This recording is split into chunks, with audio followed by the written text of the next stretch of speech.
చదివే. ప్రశ్న ఈ కాగితాన్ని డాష్ చింపారు. జవాబు శ్రీకాంత్ చింపారు. ఎలా, ఎందుకు, ఎవరు, ఎన్ని. ఇప్పుడు అక్కడ ఏం రాయాలి మనము?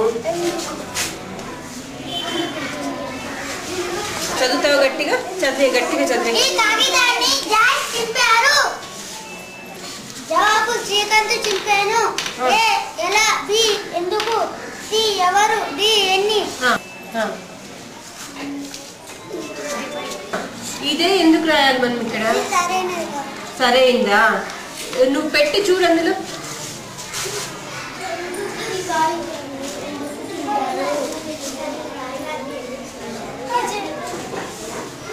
సరే, ఈ కాగితాన్ని ఎందుకు చింపారు? ఇప్పుడు దీనికి ఇది సరిపోతుందా? చదువు మొత్తం మళ్ళీ చదువు. ఈ కాగితాన్ని ఎందుకు చింపారు? ఇప్పుడు ఇదేం చెప్తున్నది? శ్రీకాంత్ చింపాను. మరి ఎందుకుకి శ్రీకాంత్కి ఒకటేనా? మరి ఏం రాయాలి మనం అక్కడ?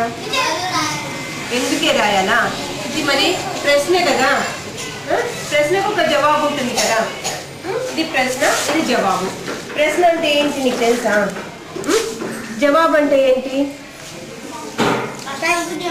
ప్రశ్న ఏమిచ్చినా దానికి జవాబు రాయడమే జవాబు. ప్రశ్నకు జవాబు రాయాలి. అసలు ప్రశ్న అంటే ఏంటి? సరి చేయడం. జవాబు అంటే చెప్పడం.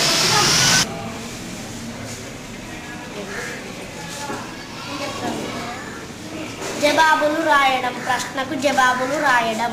ప్రశ్నలు ఎందుకు అడుగుతారు? జవాబులు చెప్పడానికి.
గట్టిగా మొత్తం ప్రశ్న చదవాలి.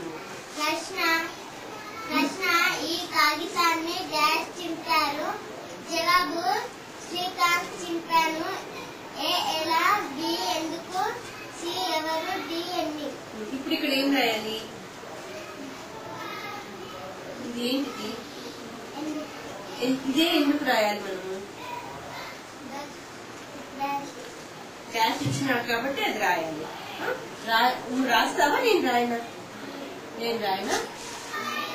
మళ్ళీ చదువు. ప్రశ్న ఈ కాగితాన్ని ఎందుకు చింపారు? జవాబు శ్రీకాంత్ చింపాను.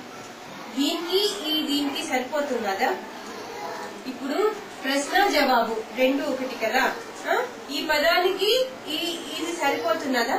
మనం ఖాళీలో రాసిన పదానికి ఇది సరిపోతున్నదా? సరిపోవట్లేదా?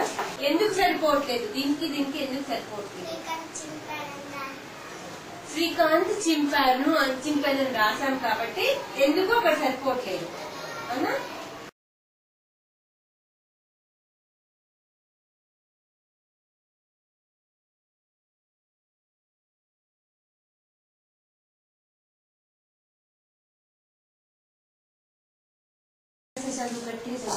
ఈ కాగితాన్ని డాష్ చింపారు.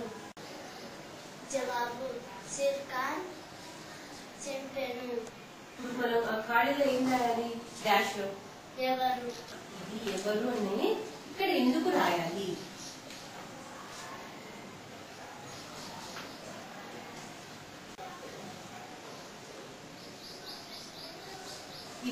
ఇంకా ఎలా, ఎందుకు, ఎన్ని, ఇవన్నీ ఎందుకు రాయకుంటున్నాం అక్కడ? ఎందుకు కరెక్ట్ ఉంది చెప్పు. ఇక్కడ ఏం రాయాలి మనం? ఏం చెప్తోంది మనకి? కాగితాన్ని ఎవరు చింపారు?